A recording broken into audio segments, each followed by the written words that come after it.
Son ineptos para gobernar, pero buenos para insultar. Y encima, un impostor. Hay que votarlo del país. Yo le estoy preguntando, presidente, por lo que usted estableció su... Cabildeo presenta Lucha Libre, un programa para el ejercicio de la libertad de expresión. Bienvenidos.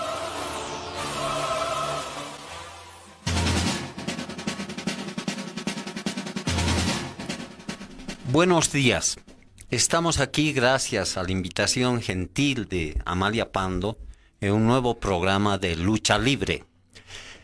Lucha Libre porque acá van a expresarse voces y opiniones de distintas personas que tienen el pensamiento libre, que no dejan que su pensamiento sea regimentado ni por presiones morales, económicas, políticas o de cualquier otro tipo. Y es una lucha porque se ha invitado a gente que ha buscado luchar por los derechos sociales, por el medio ambiente, por el derecho de la madre tierra a que la cuidemos. Es una lucha de gente que hace pensamiento libre.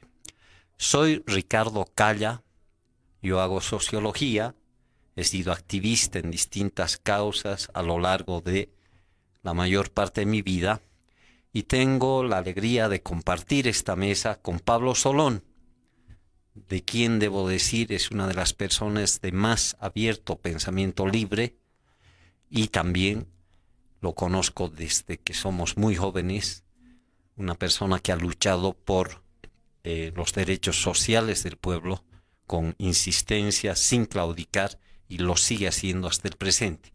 Pablo, ¿cómo estás? Ricardo, un placer de estar aquí contigo en este programa de Lucha Libre.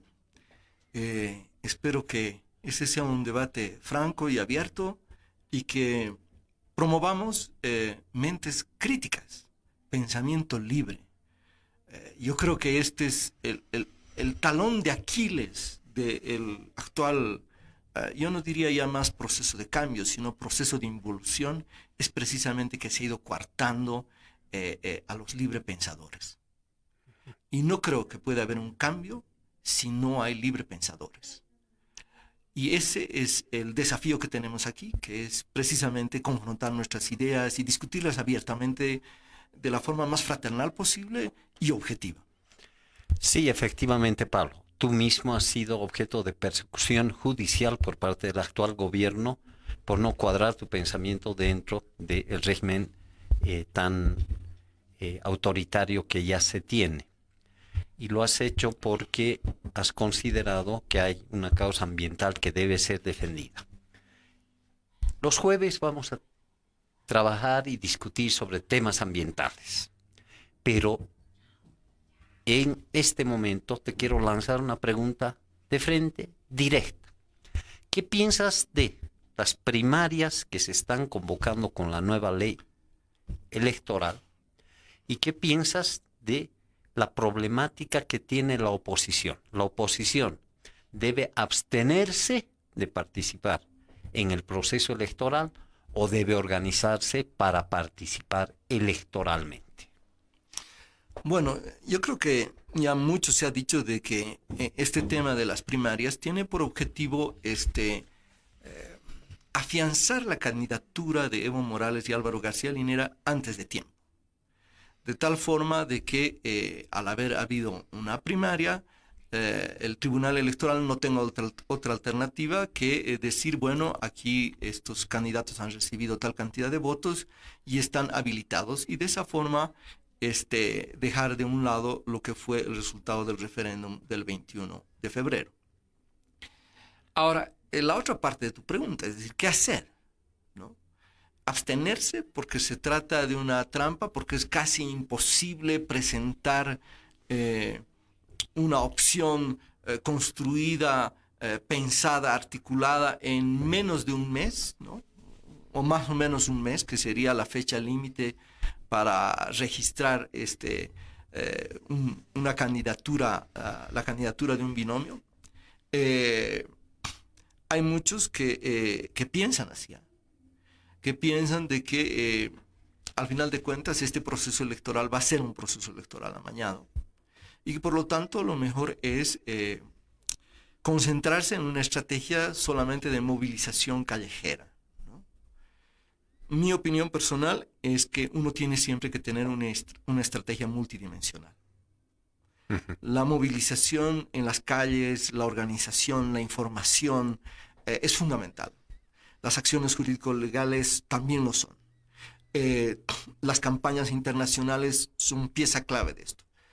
Pero dejar el espacio electoral y no participar me parece a mí un gran error. Estas elecciones, muchos pueden decir que puede ser fraudulenta, que es amañada, pero en mi vida yo he visto una elección de las más fraudulentas y creo que nunca voy a volver a ver otra más fraudulenta que esta. Y fue la elección de 1978, durante la dictadura de Banzer, donde el candidato era Pereda Asbun. Juan Pereda. Juan Pereda Asbun, y en ese entonces tú tenías que imprimir tu papeletita y llevarla a cada mesa. Y la ponías en cada mesa, te volteabas y te la quitaban tu papeleta. Es decir, era una elección terrible donde además Pereda Asbun acabó arrasando con todo el aparato. Y sin embargo me acuerdo la posición de Marcelo Quiroga Santa Cruz, que interviene en esa elección, a pesar de que se sabe de antemano de que es más que amañada, más que fraudulenta, pero precisamente la participación de Marcelo Quiroga en la elección de 1978 es la que abre el proceso de Marcelo Quiroga. Y él va con un planteamiento muy simple. Su programa se reducía en un tema: juicio a la dictadura de Banzer. Exactamente, exactamente. Y eso nos planteamos hacer en el Parlamento. Uno diría, es una locura, porque nunca iba a tener Marcelo Quiroga la mayoría parlamentaria ni nada. Pero lo que valían eran los argumentos, la consistencia de lo que se decía y de lo que se planteaba. Y yo creo que despreciar un escenario como es el electoral no me parece apropiado. Yo creo que hay que pelear en todos los terrenos. Mira, yo comparto contigo absolutamente los términos de lo que acabas de decir. Y pienso yo que debemos prepararnos entonces para participar, si ese es el caso, en las primarias que se darían en enero. Digo, si se da el caso, porque la gente va a salir a la calle en contra de la ley de organizaciones políticas.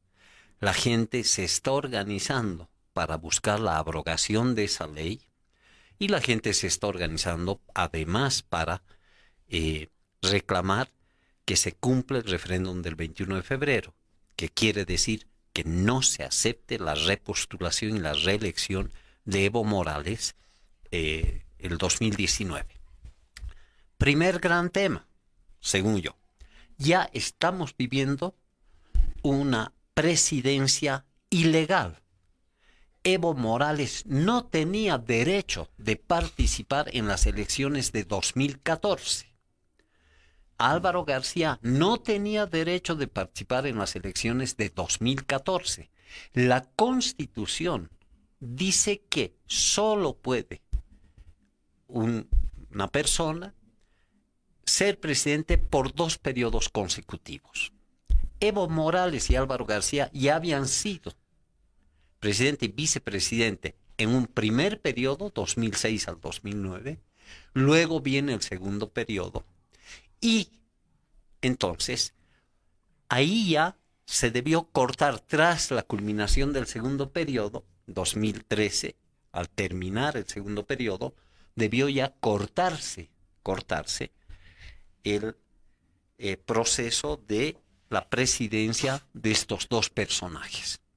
Pero forzando y manipulando otra vez los órganos que rigen la legalidad en este país, o la supuesta legalidad en este país, forzaron, ¿no?, un derecho a tercera reelección, diciendo que la Constitución recién empezó a valer después del 2006 y que el periodo previo no valía. Las triquiñuelas legales fueron tales que forzaron una ilegalidad. Este es un gobierno ya ilegal. Este es un gobierno que ya ha pisoteado la Constitución Política del Estado, forzando la reelección en 2014. Y ahora han entrado estos dos personajes en el peligrosísimo camino de querer llevar a Bolivia a un proceso de reelección indefinida. Porque acá no solo están buscando un nuevo periodo. Ya la sentencia del Tribunal Constitucional de septiembre del año pasado ha abierto la esclusa para que este par de personajes busque una reelección indefinida y permanecer en el poder sin fin, sin término. Esto es tan grave que estamos viendo el montaje de todo un sistema de tiranía despótica con orientaciones dictatoriales. Entonces, tenemos la obligación de ponerle freno a esto.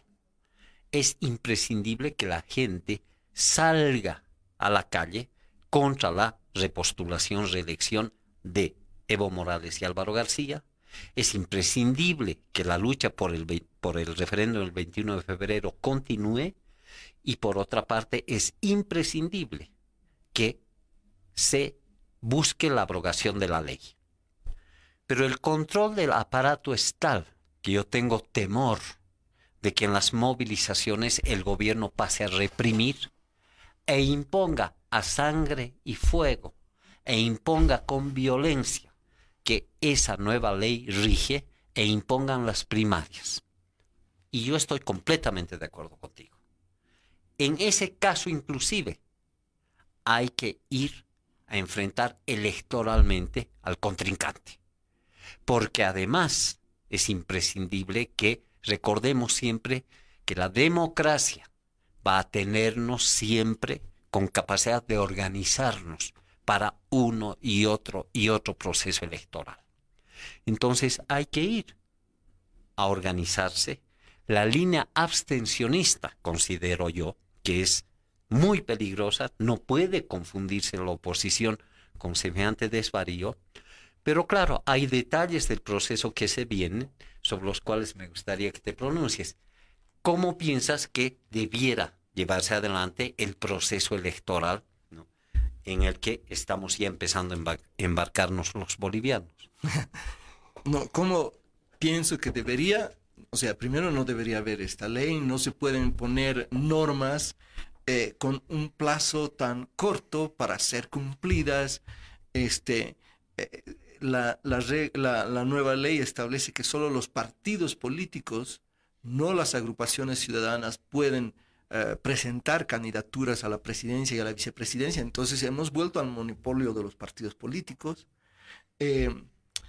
Los plazos para poder conseguir más militantes que participen en esas internas son extremadamente cortos.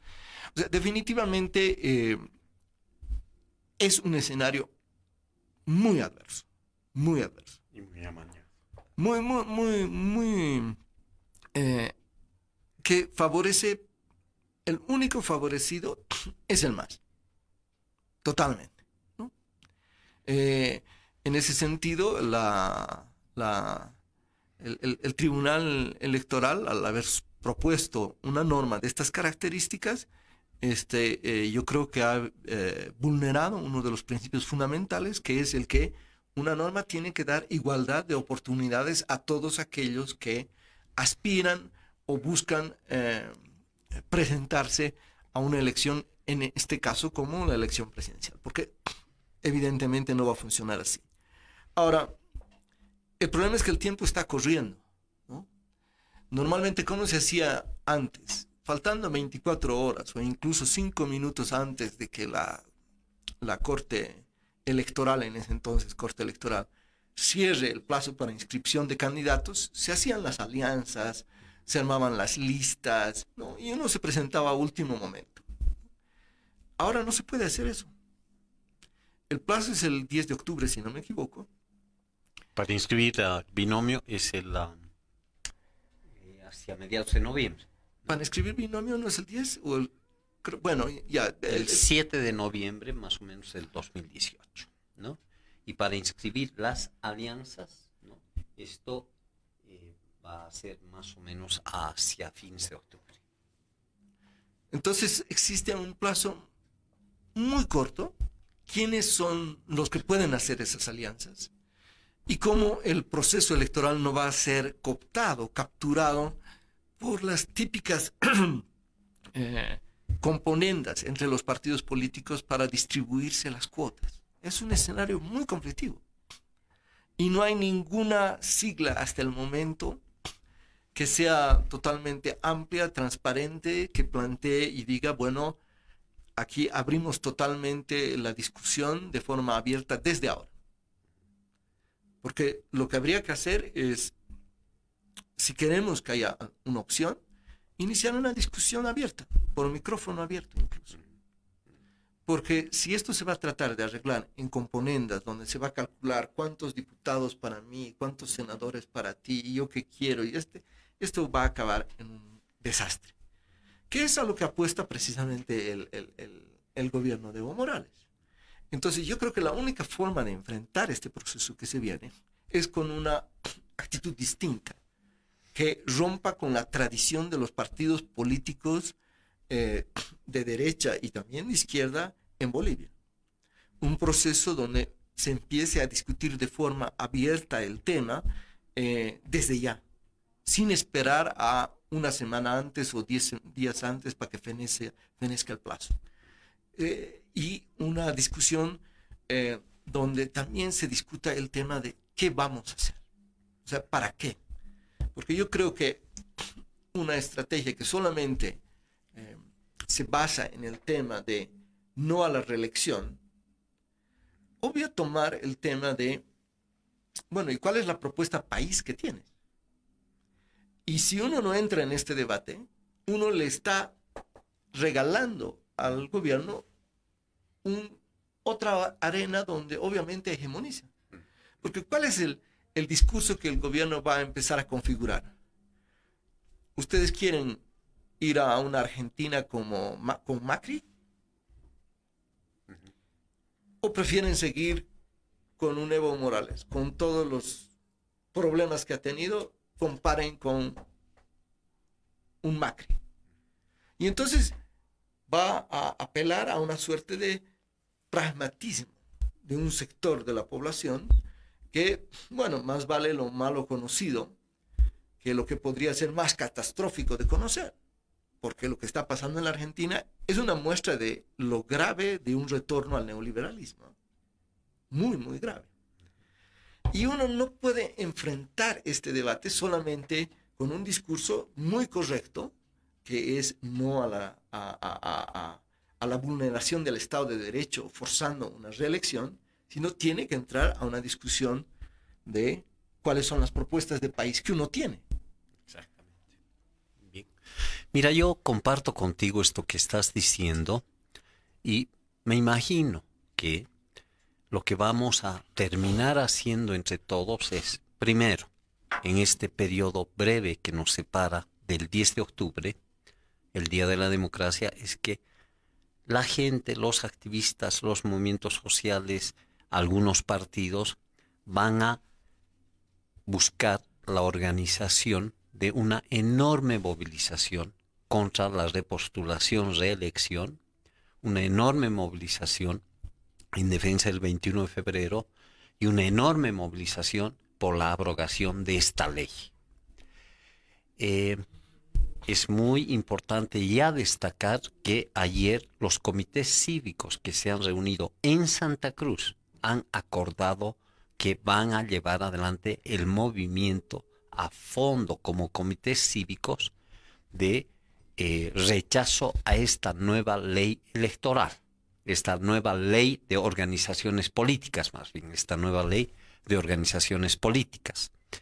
El hecho de que el Comité Cívico de Santa Cruz esté planteando una convocatoria de ese tipo, junto con el Comité Cívico de Potosí, ya nos muestra que la ciudadanía va a llevar adelante movilizaciones que van a ser muy poderosas. De hecho, ¿qué es lo que podemos recordar de lo que acaba de pasar este año? El 21 de febrero ha habido una movilización con paro movilizado, además, el 21 de febrero, que ha sido de espectacular éxito de quienes luchamos por la democracia y el Estado de Derecho. El gobierno se equivoca de medio a medio cuando piensa que el 10 de octubre no va a ocurrir nada. Cuando piensa que los ciudadanos no van a reclamar por esta ley de organizaciones políticas. Todos lo estamos diciendo y todos lo sabemos. Esa ley no puede pasar. Esa ley de organizaciones políticas tiene que ser frenada en seco. Y esta es una tarea fundamental. Sin que ello signifique que no tengamos que prepararnos electoralmente para cualquier circunstancia inmediata, inclusive.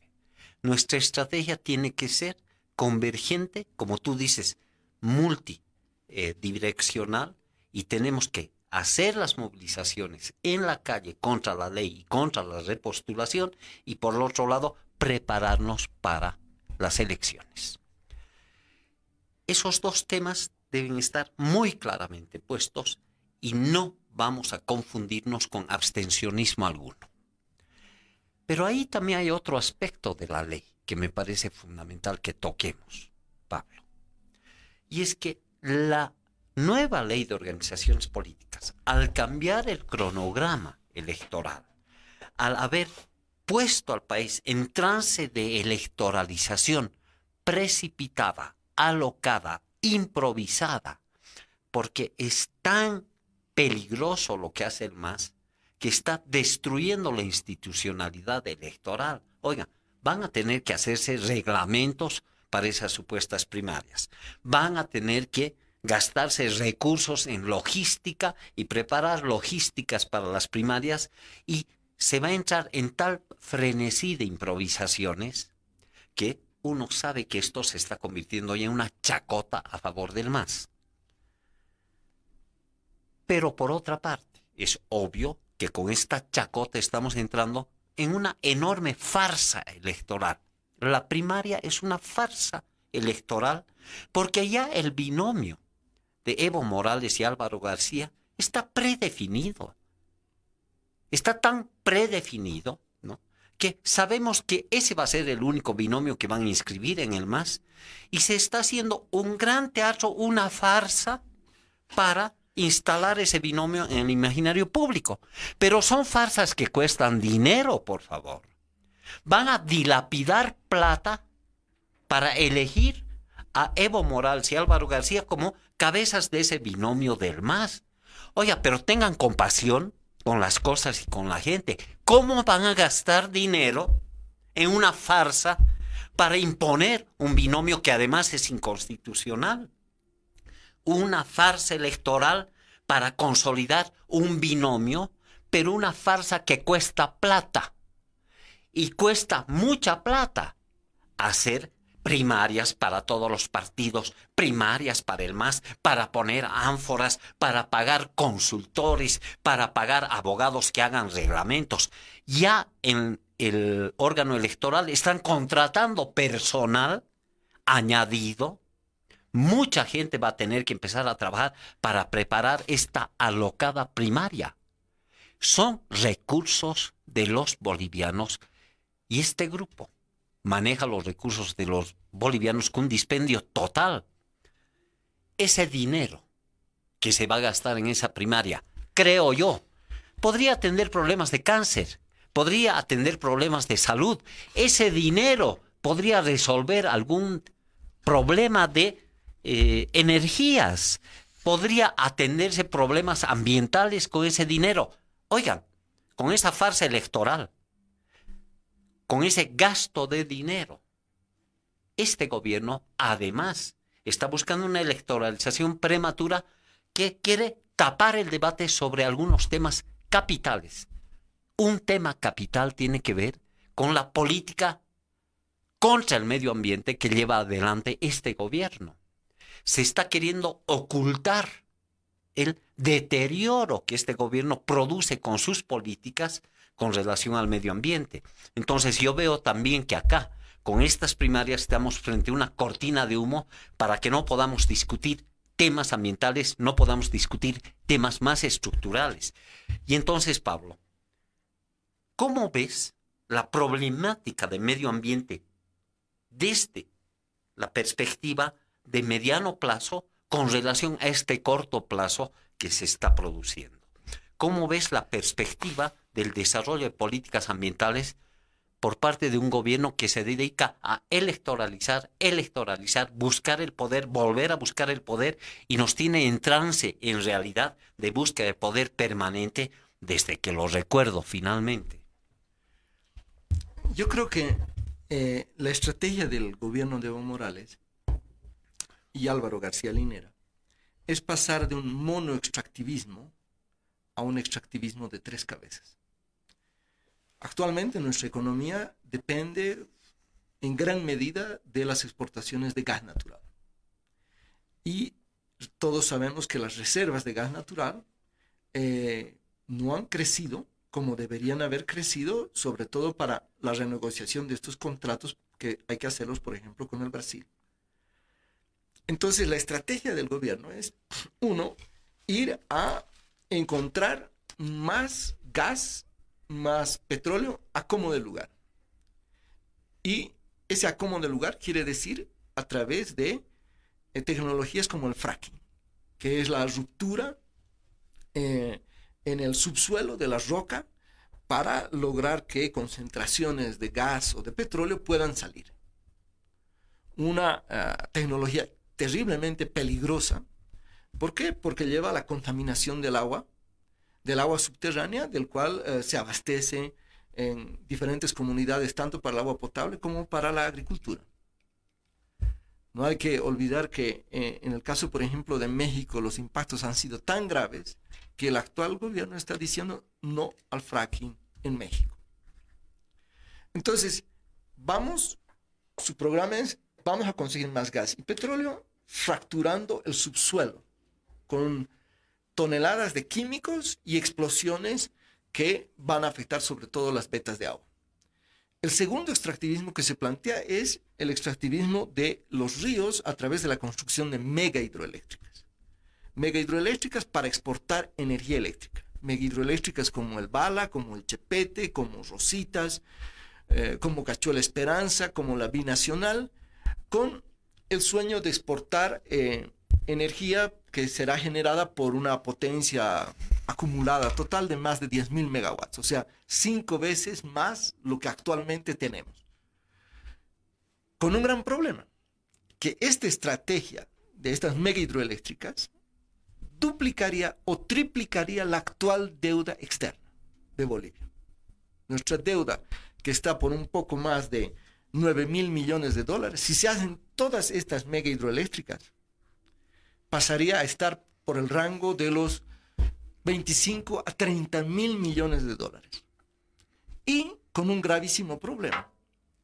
Los precios a los cuales se generaría la luz eléctrica con estas mega hidroeléctricas no serían competitivos en los mercados brasilero o argentino. O sea, sería la más grande tragedia. Si elefantes blancos han habido en la historia de Bolivia, este sería los mega elefantes blancos que nos dejarían una gran deuda externa, una inundación de varios cientos de kilómetros cuadrados de bosque, pérdida de la biodiversidad, desplazamiento de comunidades y de población. Este es el segundo extractivismo que están queriendo desarrollar y que por los propios informes de ellos no es rentable. Y el tercero es el extractivismo agroindustrial, que tiene varias cabezas, varias pequeñas cabezas. Una de ellas es el bioetanol. Producir un combustible a partir de caña de azúcar, lo que llevaría a una ampliación de la frontera agrícola y una deforestación que, si actualmente está por entre los 200.000 y 250.000 hectáreas de bosques que se deforestan al año, pasaríamos a una cantidad de 350.000, 400.000 hectáreas. O sea, el impacto sería terrible. El otro tema, la exportación de carne, el sueño de exportar más carne afuera. Y si esto ocurriera, hoy la ganadería es el principal factor de deforestación en Bolivia, incluso más que la agroindustria. Entonces, esto sumado a la introducción de organismos genéticamente modificados, de nuevas semillas, según el gobierno, produciría este tercer extractivismo que estaría basado no en empresas estatales, sino en el sector privado.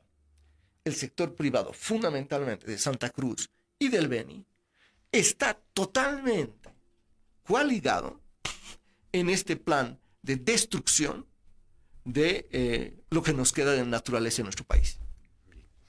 Mira, me parece muy importante destacar el panorama general que acabas de hacer, ¿no?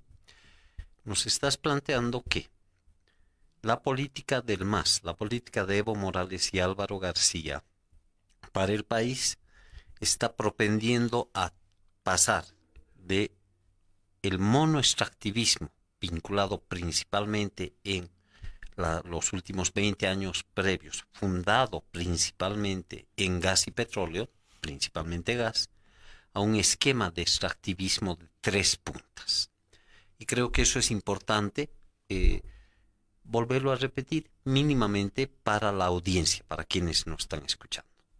Pablo Solón nos está diciendo, de esquemas monoextractivistas estamos pasando a un esquema de extractivismo de 3 puntas, donde tenemos, por una parte, el gas, que está empezando a llevarnos y derivarnos a el tema del fracking, la fractura del suelo y del subsuelo.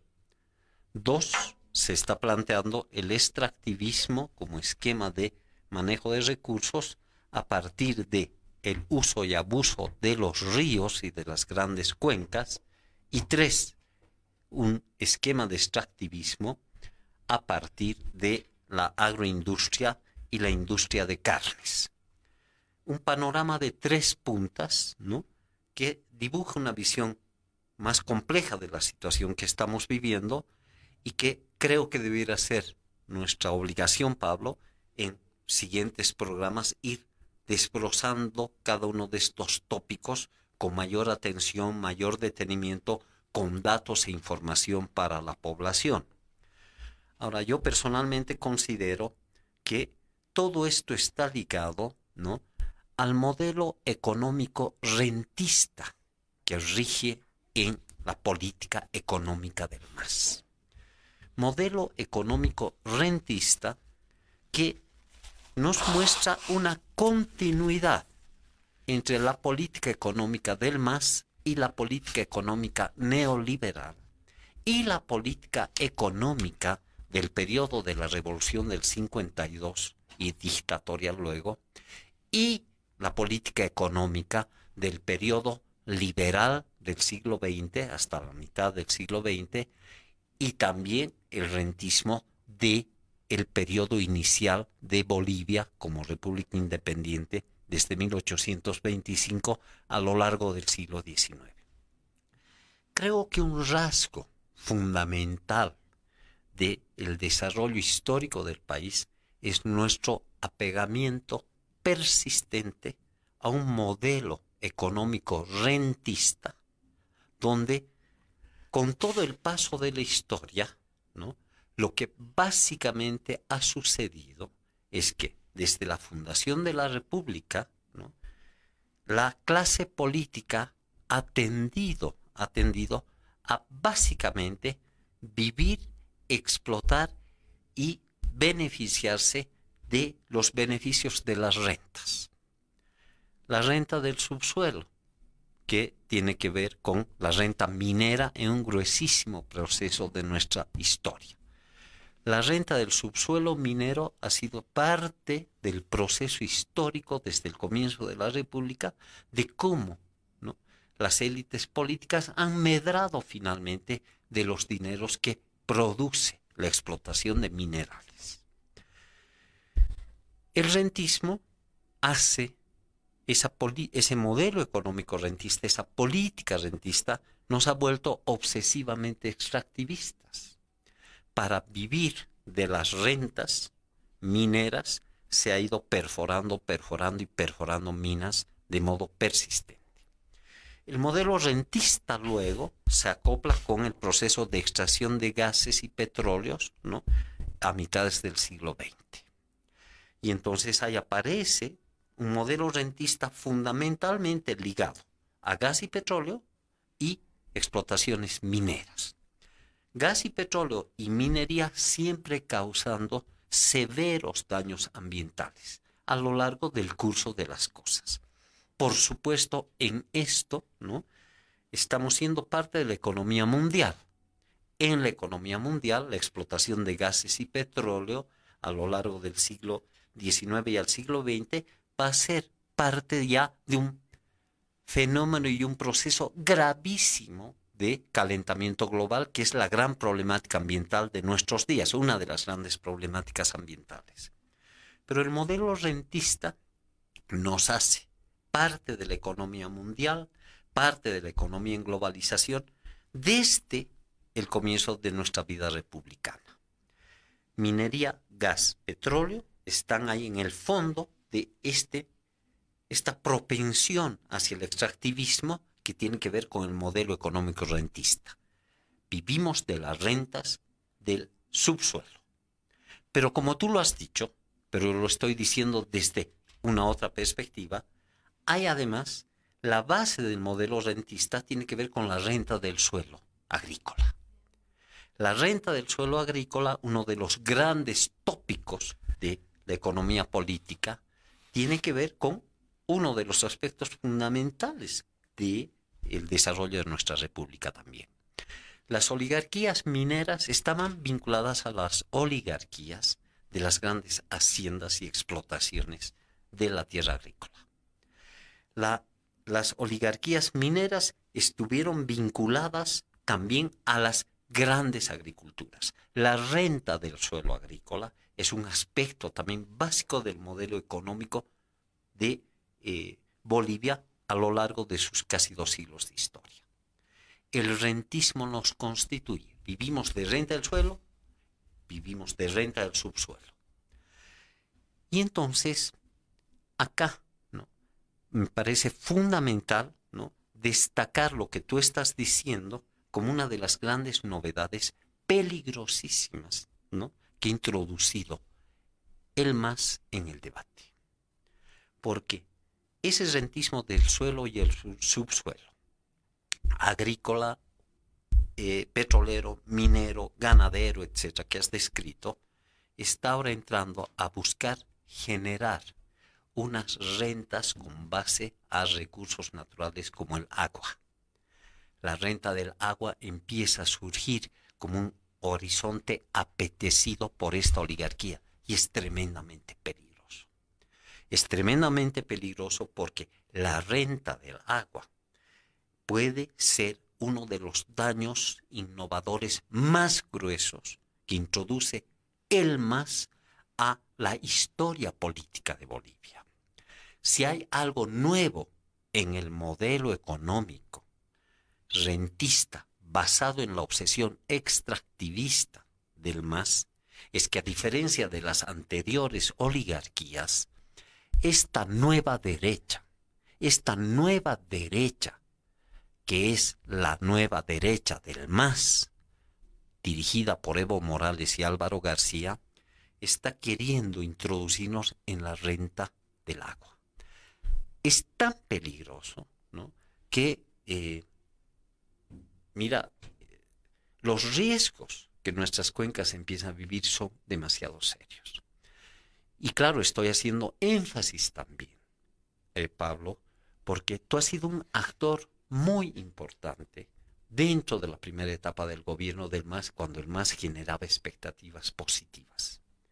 Tú has sido concretamente el que ha impulsado en Naciones Unidas el hecho de que Naciones Unidas reconozca la temática del agua con centralidad. Debe ser desgarrador para ti ver cómo el actual gobierno ha traicionado la política del agua que tú impulsaste cuando fuiste autoridad. Estás tocando evidentemente algunos temas muy sensibles. Yo me acuerdo haber discutido con Evo Morales cuando se aprobó la resolución del derecho humano al agua en Naciones Unidas por consenso. Y hablamos con Evo y yo le decía, el próximo paso es ya no solo el derecho humano al agua, sino el derecho del agua para el per se. que no lo sepa, mira, que no lo sepa. Debe haber mucha gente joven y mucha gente no joven, ¿no?, que no sabe el rol capital que tú has jugado para que en Naciones Unidas se haya aprobado un derecho humano al agua. Yo desde aquí te felicito, te mando un beso, un abrazo, ¿sabes? Estás al frente mío, ¿sabes? No sabes la alegría que nos produjo cuando eso ocurrió, Pablo. Y sabemos que tú has sido uno de los principales impulsores de una transformación a nivel mundial de la legislación en el marco de Naciones Unidas. Me aprovecho para felicitarte, pero te he cortado. No, el tema es que la idea era que íbamos a pasar del derecho humano al agua al derecho del agua. Porque no solo los humanos tienen derecho al agua, sino el agua como tal tiene derechos. El río como tal tiene el derecho de fluir. Los nevados tienen el derecho de existir. El agua tiene el derecho de no ser contaminada. Y en esto había una absoluta coincidencia, ¿no?, expresada de palabra por Evo Morales, y era una próxima fase que se iba a llevar adelante. Es decir, hacer aterrizar lo que eran los derechos de la madre tierra. Pero el problema es que uno no puede estar promoviendo esto a nivel internacional y hacer lo contrario en casa. Y lo que estamos viendo aquí es muy grave. Porque cuando uno quiere construir una represa de 180 metros en el río Beni, 180 metros de altura, ¿no? En toda La Paz no hay un edificio de 180 metros de altura, ni siquiera el Palacio del Evo. ¿Se imaginan qué va a pasar con los peces que tratan de subir esa muralla? No la van a poder subir. ¿Y qué impacto tiene eso para la existencia, la vida de una serie de especies de peces que habitan el río Beni? ¿Qué impacto tiene para el propio río? Entonces, el gobierno ha ido cada vez más en contra de uno de sus preceptos que yo consideraba era el más innovador, el de los derechos de la madre tierra o los derechos de la naturaleza. Es decir, si nos imaginamos otra sociedad, tiene que ser una sociedad donde que no sea antropocéntrica, donde los seres humanos no seamos el centro ni el ombligo de todo y creamos que la naturaleza es simplemente un objeto, un recurso al cual lo podemos explotar como nos dé la gana sin que nada pase. La propuesta de Bolivia era precisamente, tenemos que asumir algo que la ciencia lo está diciendo. Los seres humanos somos parte de la naturaleza. Y como tal, todas nuestras políticas de desarrollo tienen que tomar en cuenta esta premisa. En pocos días vamos a sacar un video sobre la hidroeléctrica Rositas. Y una frase con la que termina el video, que es de una comunaria, que dice: no se puede construir un futuro si se destruye un presente. Lo que Evo nos está proponiendo con su reelección es destruir un presente para construir un futuro de infierno. Este es el grave problema. Y esto es lo que tenemos que discutir. Y hay alternativas. Porque tú has hablado de rentismo y yo decía, pero ¿por qué en Bolivia no podemos hacer algo que se está haciendo en México, en Brasil, en España, que es que haya producción de energía solar comunitaria? Porque actualmente nosotros vivimos en un esquema binario. O es empresa estatal o es empresa privada. Y no hay generación, producción, por ejemplo, de energía a partir de esfuerzos familiares, residenciales, comunitarios en base a energía solar alternativa. Entonces, un nuevo tipo de Estado tiene que salir de esta dicotomía de que o es estatal o es privado. Porque la realidad está mostrando que hay otras opciones y que por allí viene la alternativa en este siglo XXI. Mira, y además, claro, ya es muy evidente que el modelo del MAS está fundado en un capitalismo de Estado. Un capitalismo de Estado que junto con el capitalismo monopólico privado de las transnacionales, ¿no? Persiste en lo básico del capitalismo, que es la destrucción de un medio ambiente, ¿no? Para favorecer los afanes de incremento de renta para las partes que se benefician con las rentas que se producen con nuestros recursos. En todo caso, creo que debemos abrir un debate permanente aquí, desde Cabildeo, desde este espacio que tan generosamente ha abierto Amalia Pando, para que nos vayamos dedicando tema por tema a los distintos tópicos de una problemática muy compleja. Yo quiero volver a enfatizar, ¿no? Lo que estás diciendo con relación a la política del agua por parte del actual gobierno.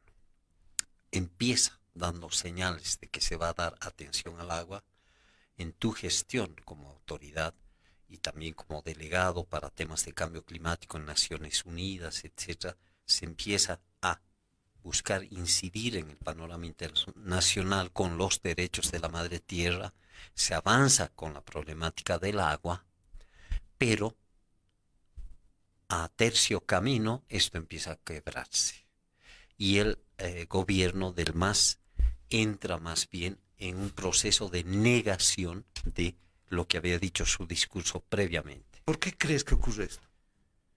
Bueno, yo básicamente pienso que hay intereses económicos profundamente articulados, ¿no?, con la realidad del gobierno de Evo Morales y la corrupción que penetra también los escenarios del gobierno. Haciendo un brevísimo sondeo con relación a la realidad de, por ejemplo, la hidroeléctrica del Chepete y el Bala, es obvio que hay intereses internacionales en juego.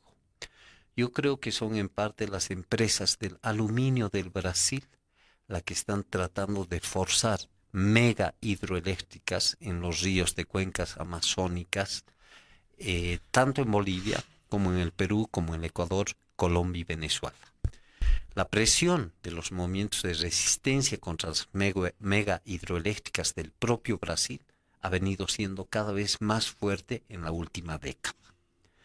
Las empresas de aluminio necesitan energía, ¿no?, y por lo tanto han buscado penetrar nuestros ríos de todos los países que son andino-amazónicos. Bolivia, Perú, reitero, Ecuador, Colombia y Venezuela hacen parte de un esquema de transnacionales para utilizar nuestras cuencas para generar algunas electricidades, y ahí está circulando mucho dinero suelto, libre y de corrupción.